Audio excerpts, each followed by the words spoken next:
city bitch, trip city bitch. Trip city bitch, trip city bitch. Trip city bitch, trip city bitch. Trip city bitch, trip city bitch. Yeah. Trip city bitch, yeah, I'm coming on the clip. Trip city bitch, trip city bitch. Trip city bitch, trip city bitch. Trip city bitch, trip city bitch. Trip city bitch, trip city bitch.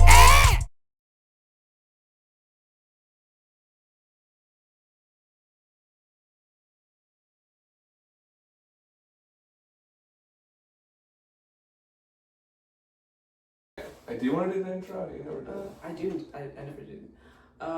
Hi, welcome to City. Welcome back to opinions that no one cares for, nor asked about. And then we got our guest star here today, Trax. He's an all-encompassing man, so he's going to tell us a little bit about his life and like what he does today. Take us on the journey. Yeah. I think I'm better with more targeted questions. Okay, yeah, no, I definitely got you. How long you been doing it?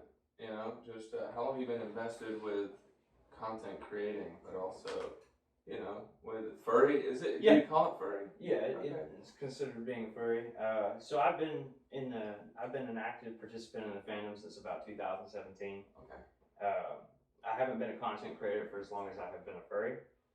But I got my start really just kind of being a child online, being exposed to everything. Had pretty much unfettered internet access, and that proved to be good and bad on my parents' part. But I've had a lot of fun with the fandom. I know there's a lot of misconceptions, a lot of assumptions that are made pretty regularly about what a furry is, what it means to be a part of this fandom. So at any time that you guys have questions like that, even hard hitting, I'm here to answer. Nice.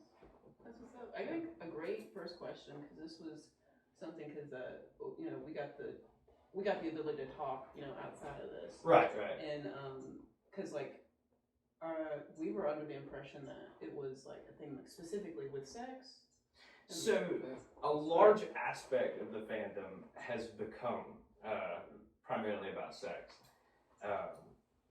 And there's a lot of sexualization of the characters and the behavior patterns of the people that participate in it, which is a lot of which are not neurotypical people.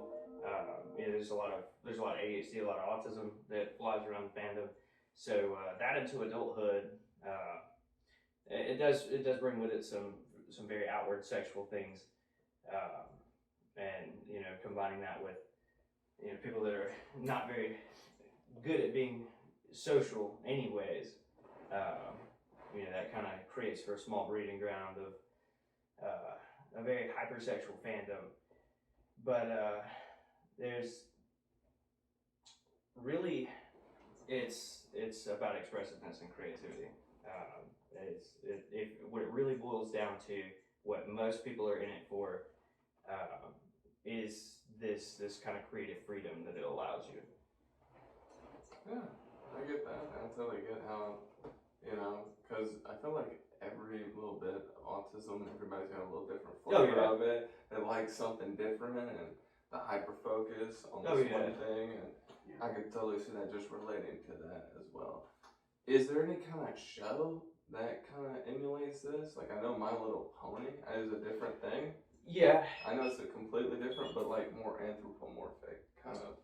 Zootopia was definitely a big game changer for a lot of people. I do personally remember watching Zootopia and feeling the change, and it is very real. You will know, but I think shows like animes like Beastars and trying to think of some more pretty good examples. Is it specifically things that animals with humanistic, like Lion King or something? Yeah. It's obviously more people, more furries end up being attracted to the anthro representation of different animal characters. Bipedal, standing Yeah, upwards. But you know, things like the Lion King and a good bit of Disney. We fought Walt Disney for a lot of our problems. Knew it was their problem. They've been indoctrinating the kids for a long time. They love to make shit talk too. Oh, Just yeah. come to life. That's their MO. Oh, yeah. 100%. Especially Toy Story. But that's it's different from this. But Oh, just, yeah. how they'll take anything and make it talk. Oh yeah. Nemo not up on there. The aquatic life. You don't see a lot of aquatic furries. I guess it's. Really? No, you're right. I have seen just about everything at this point. I've seen a lot of different personas, from anteaters to raccoons with the correct hands, which is kind of freaky to see in fursuit form. And I've seen a lot of different suit styles. You know, I forget exactly what it's called. It starts with a K. It's a specific like Japanese style of fursuits.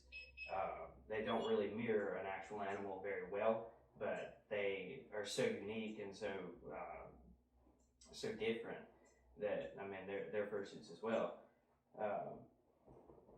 It's just there's a lot of different things. What about lizards? Yes. So that's its own thing, actually. It is still considered to be a furry, but they're called scalies. Mm-hmm. That makes sense. Yeah, the different categories within even that. That makes a lot So of mostly sense. the furries will lean towards like mammals. For the most part, the joke of the fandom is that most of the time when you start out as a furry, your persona is a blue wolf, because that's typically what happens.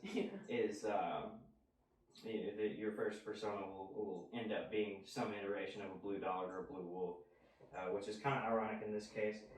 But this was not my first. This was very far from my first. I did it for the memes, and she's very silly. She is. Did you want to introduce her to? Yeah. So this is Pico. This is one of a few different characters that I have, and this is my only one currently in fursuit form. I've got some other stuff in the works. They're not going to leave me alone. Popular. Yeah, and popular exactly when I don't want to be. That's how it always happens. Oh yeah. Yeah. What we were just talking about. Oh yeah, go ahead and get on the persona too. Because how do you go about it? Is it kind of like if you were acting or cosplaying even, where you're like trying to embody a specific mode of thinking? So a lot of fursuiting involves cosplay. So like me personally, I've cosplayed a couple of different things in fursuit, and it only enhances your experiences. And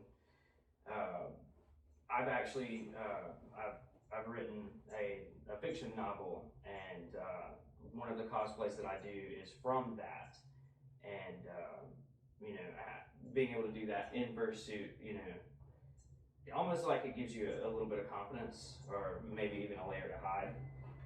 Because it's not you. Like, Yeah, it's yeah. detached from it almost.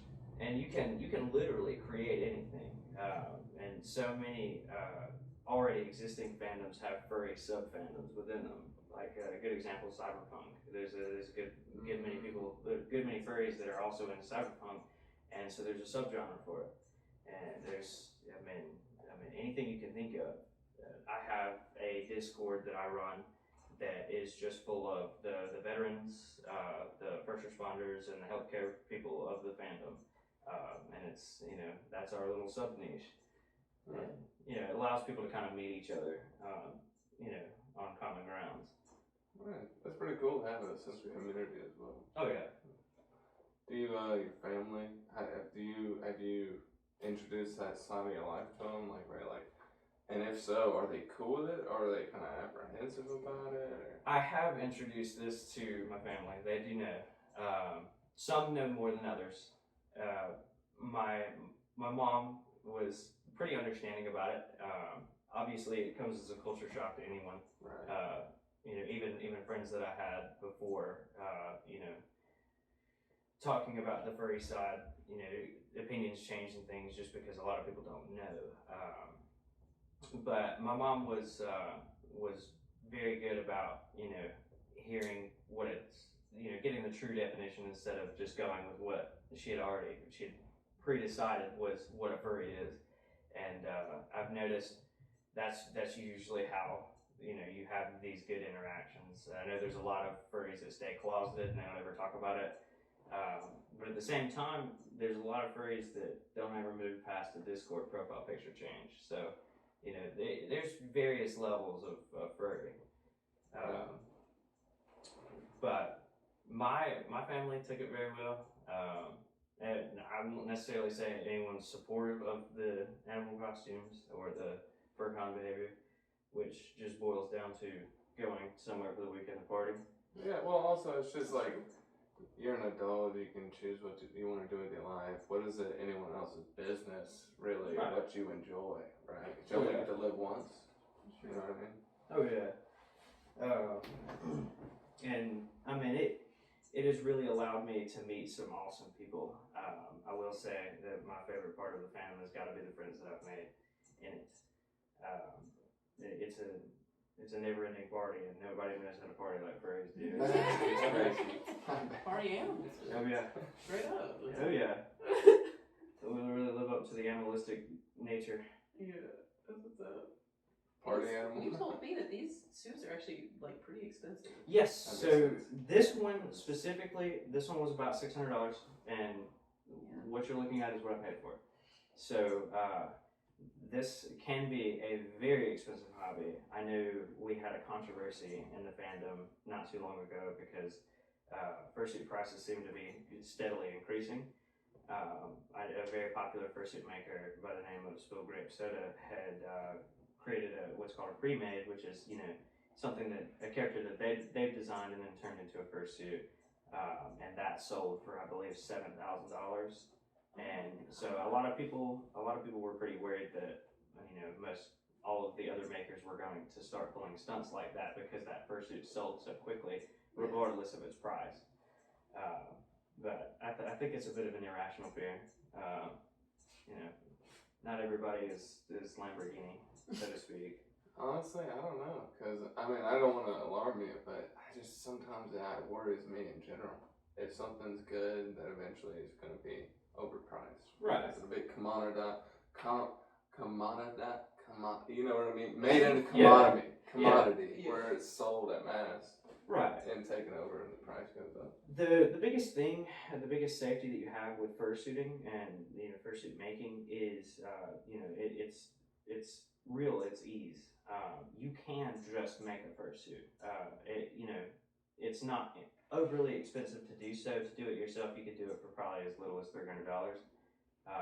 So, and people are very open to share their craft, and there's no end of material to learn how to do this yourself. So you always have that safety net of being able to still do it yourself, as well as the fact that it's very hard to mass manufacture these just because of how custom they tend to be. People don't. Well, I can't really say people don't buy pre-mades like that, but they don't. A big part of it is creating the character yourself, and I think that holds true even for people that are just now getting into the fandom. So, for me to be in fear of a fursuit economy crash, I don't think it would be very reasonable. Word. I mean, it's always best, man, if that's what you want out of life, anyways. Right. I agree. Because the price is already something it seems kind of high to me. I'm not into fandom though. I bet if it was something you were like, I gotta get this. Right. You'd start saving for that. Oh yeah, and some of the quality and just genuine creativity is mind-boggling, and some of these suits are worth that price because it is a difficult skill. I have friends that are fursuit makers. It's very time-consuming. Is there wiring inside of it? Not in this one, but my previous head that I had was pretty futuristic, had light-up eyes, had fans on the inside, and a lot of people are starting to move in that direction just for comfort for the fans.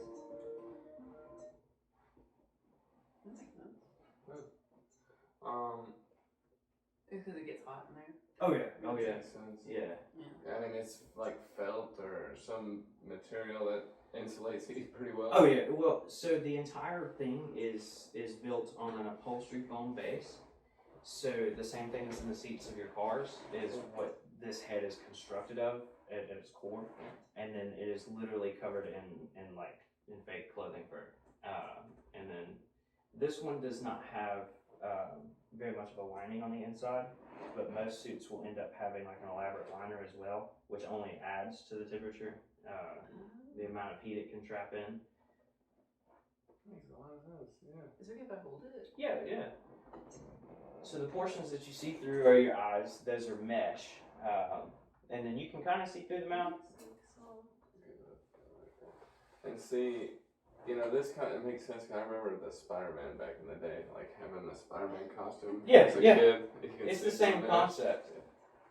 I can definitely see how this, because like feeling this back here, I can Oh, see yeah. that it gets hot. Oh yeah, Like the padding. and having the mullet does not help with that. I'm sure long That's on the just neck. more. Yeah, I'm Yeah. sure. It is very good in the wintertime. I know I have a video up on my TikTok where we were riding in the back of the truck while it was snowing in North Carolina in fursuits, and I mean, the cold didn't matter too much. Do you wear that on the truck at all to go pick up patients? No. They would crucify me. I feel. You scare some old ladies. Oh yeah. I could see both responses though, extremely terrified or just like enlightened and happy Yeah. to see it. And I'm sure like that could be an interesting project, and I do know of several furries that have worked with places like children's hospitals and things like that. And I've heard nothing but good things have come from that. I would be willing to, maybe not specifically the same field or same company, but I would be willing to like work with people to make something like that happen. That'd be a cool way to incorporate it. Oh yeah. Into your life. Yeah. All right. Well, did you have any more questions? Because I had just a few, but I didn't want to. I think something that was like really interesting to me when we talked was you talked about like the conventions and like because you did some like help around there, like you go to a lot of them, like all over. Oh yeah. You want to talk a little bit about those? So we have furcons all over the place, all over the world. But I only have experience currently in the U.S. I do plan on New Zealand furcon early next year, which will be my first time out of the country at all. So that's kind of exciting. I have done some work with FTO, which is a convention in North Carolina. They run in Fontana Dam. I had the opportunity this year to work with them on their medical team and be able to give back a little bit to the fandom that's given me so much. Conventions are arguably a step into the fandom, and it can really either make or break you because there's a lot of positive and a lot of negative that occurs at these cons. There's a lot of degeneracy, there's a lot of trash, just like there is in any other kind culture, of fandom. in general. But it does make itself very known. So I couldn't guarantee that if I was to invite you guys to a random convention that you would not see something that's like, oh, that's totally weird. Or have someone make a strange comment to you. It's all too common, unfortunately. But what makes up for that is the people that you go with and the friends that you make there. I have met some of my best friends at furcons, and like I stated before, nobody parties quite like furries do. The sheer amount of alcohol that can be consumed, the amount of marijuana that can be smoked by these people is insane. I have been my drunkest at these conventions, and alcohol's everywhere. So what ends up happening? It depends. So in the case of NYFB, which is the most recent convention I just went to, had the most fun I think I've ever had at a convention there. That's in Delaware, Newark, Delaware. And so we got there and registered and everything, and we learned that there was an open bar. Initially, it was a 2-drink limit. And it was free if you were attending the convention. You get your 2 drinks, bar open at 5, and you get them whenever you want to. So I had my 2 drinks. They were very strong. They made them real strong. And I just out of curiosity, shits and giggles on my back up. I was like, "Hey, how much is it after the first 2?" And they're like, "Oh, nothing. Just behave yourself, dude." And I was like, "Oh well, give me another one. I'll show you how to behave." Yeah. And so after like 8 or 9 real strong mixed drinks, everybody is stumbling around this convention space, and the thing is, nothing has happened. Nobody's gotten in any fights. Nobody's getting kicked out. It's like well governed. Yeah. It's self-governing, especially at this convention. They were quick to call each other out on conduct they didn't feel was appropriate, and that led to a really good time. Honestly, you really didn't hear anything bad about what typically after your cons is when you'll hear about well, XYZ got robbed, or this went missing, that went missing. Didn't hear anything about that. That's good. And it was literally a whole weekend of just floor to floor, room to room parties. And they all have different themes most of the time. So the room parties, so in your convention hotel, you have like a convention space where they'll have like a dealer's den. You can buy fur related stuff. A lot of small business is supported there. Arguably, it's like one of the best parts of going to a con is being able to explore a dealer's den. And then you also have micro cons and people that have specific interests that are wanting to meet with other people with similar interests. And then you have room parties, and so you have different types of room parties. There's some you don't go to. There's some where nothing but degeneracy occurs, or not the fun kind. No, not the fun like kind. The kind. Yeah. Like just don't even adventure into most places. And I've been scarred many times by entering rooms I should not have entered. Gotta be careful. Oh yeah. Well, that's any kind of going to a place that you don't know either. Oh yeah. And it's a learning experience, and you learn very quickly which ones you don't go to. Can you tell from the outside now? Most of the time. Okay. Most of the time you can tell from the outside, but a lot of the room parties that we ended up going to, we would knock on the door, and we were being, so we have these plate carriers and things like that we wear as part of cosplays, and so this time specifically we were playing DUI enforcement, quote unquote, and so we were making sure people were drunk enough. And we would go into these room parties, and we would demand to be bribed with alcohol before we leave. And so we would just be handed handles of anything, and we're just taking shots and taking names, and floating to the next room party, do the same thing all over again. But they had a Y2K party that was so cool, because the whole convention was for New Year's, so like they were doing the whole Y2K thing. And that was awesome. That was really cool to see the room decorated, and a bunch of 2000s stuff. And then we had another room party that we went to where they were playing, they had a projector on the wall, and it was just every bit of brain rot that exists in the world. Like and it's all at the same time, with the same audio levels. So it's just all just a jumbled mess. You've got like Hawk Tua, a girl podcast, and then you've got like hydraulic press channel, and then you've got like Family Guy funny moments, and like it's just everything all at once. And there was no way possible to watch it all, but it was cool to see. It would suck you in, and you can just like start focusing on a certain theme. Be crazy if it was sped up too. Oh yeah, rapidly. Just less of brain rot, more brain wash. Right. Just soak, a brain soak. Oh yeah. But the different themings and the people that we got to meet at NYFB was a ton of fun, and I have so many videos and pictures, even down in the ball drop. They had champagne. That was the first time I'd ever had champagne, and they just had a bunch of it, and so I ended up with like 2 or 3 glasses of it. It's good, ain't it? Yeah, it's sour. I wasn't expecting it to be quite so sour, but it was really good because of it. Yeah. I like sour stuff too. I think that's why I like it as well. Oh yeah. You either hate it or love it. Yeah. Well, let's see what time we got. I think we are.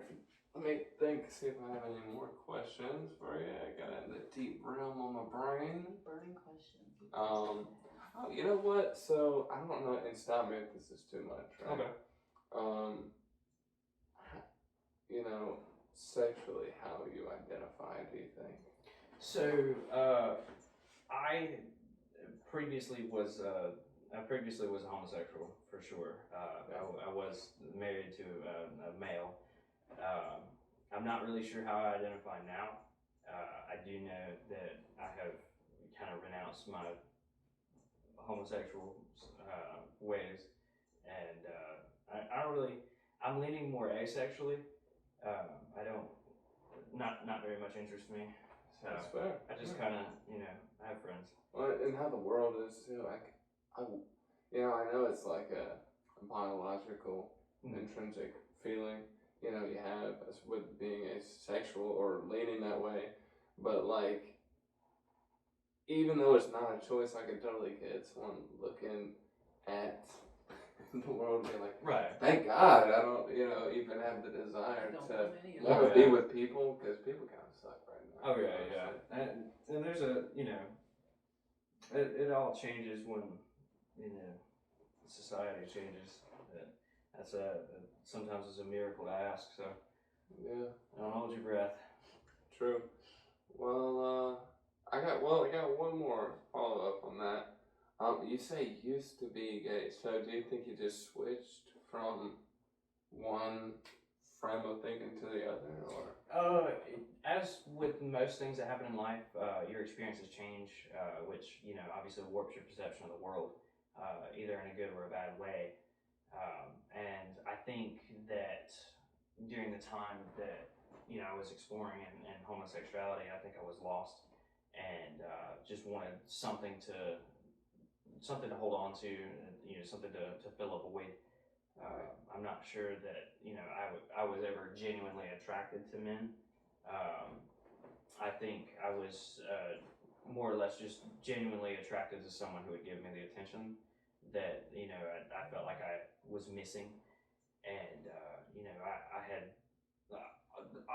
First off, I found the wrong person in general, and no hate anywhere, but I definitely had found the incorrect person, and it may have also been the incorrect sexuality as well. So I kind of stepped away, and I've had a lot of time to think after those incidents and after the breakup about what it is that I truly want. And right now it's to be myself and to explore my ventures and get to where I want to be in life, because I'm not where I want to be, and in all aspects, and in the fandom and content creation, or in my actual career, which I'm not sure if I can really be able to replace one with the other. You know what I'm saying? Like Totally.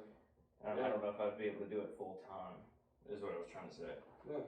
No, I actually know what you mean, because you're at a point in your life where finding your own place in the world and being yourself is more important than being a part of another. Right. Yeah.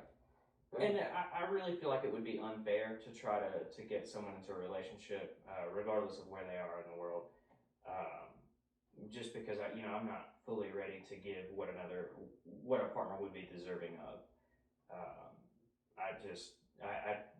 I spent all the time that I could have been working on myself, working on another person, and that is an uphill battle. It's just being stoned. So it's definitely pretty important to me, especially now more than ever, to sort myself out and be exactly where I want to be, so that I can be the person that another person needs me to be. Absolutely, that's mature. Very mature. Really, Yeah. it is. Not a lot of people can do that self-reflection and say, like, you know what, I saw myself in this relationship. I didn't like myself in this relationship. Now I want to give that love to myself. Right. Give myself what I need. Well, it takes a really hard fall to be forced to think that way and to be forced to reflect in that way, and really that is the situation was unfortunate, but you know, it's helped me grow in so many different ways. Awesome, man. Thank you for being vulnerable about that and open. I do have probably my last question here, and we'll wrap it up. Did your parents know about you being married? Yes. Which one did they respond better to? Would be my question. So my father did not respond well with just about anything that I've done, even like in his eyes, the correct things or what was previously correct or not correct anymore, and that's kind of forced my hand to kind of give up trying to please everyone and to just continue to do what I said I would do and work on myself and be a better me for me. My mom has done an outstanding job of being by my side. And a misconception between her and the rest of my family is they were kind of under the impression that she was supporting the things that I was doing, and the reason I bring that up is I do come from a religious family, and so obviously how homosexuality is a sin in Christianity, or at least the way it is taught, and so, and I do respect religion. I respect everyone's views equally, and I never asked anyone to conform to me in any different way. I never even changed the way that I was religiously. I never changed my believing to fit any narrative that I tried to spin for myself. But she has always made it pretty obvious that because of faith, that she could never support what I'm doing, but she would always be by my side and she would always be there for me. And in the end, that's what that's what counted, and that made the world a difference. And I really feel bad for people that did not have parents or that support system in the world that allow them to stumble and to walk on their own and not turn on them ever. And I've been blessed with that. That is, that's been the biggest positive. I'm glad you did, man, because I know it could feel very lonely. Oh yeah. Yeah. Especially being on the outside. Go ahead. Especially when all you're trying to do is like find yourself and Yeah. be yourself, and then you have like people who want to come in and say, "Well, let me tell you what I think you're doing Right, wrong right. with that." And it's nice to have, especially like someone like your mother. Yeah. The person that's like, "I see you, and it's okay." Yeah. And that's really what it boiled down to was, she would always talk to me, at other options and, remind me of what, our faith says about things and, of how she feels about things. She was never incredibly pushy on me and allowed me to make that decision for myself. And so because of that, I never developed any resentment or hostility. And I still have a very good relationship with my mother. And I'm very confident that I always will. My mom was my rock. Yeah. It's good. Awesome mom. Oh yeah. Well, thanks for coming down, man. Not a problem at all. It's amazing. Been excited to do it. Yeah, we'll have you back too. Because I love having repeat people back on. Oh yeah.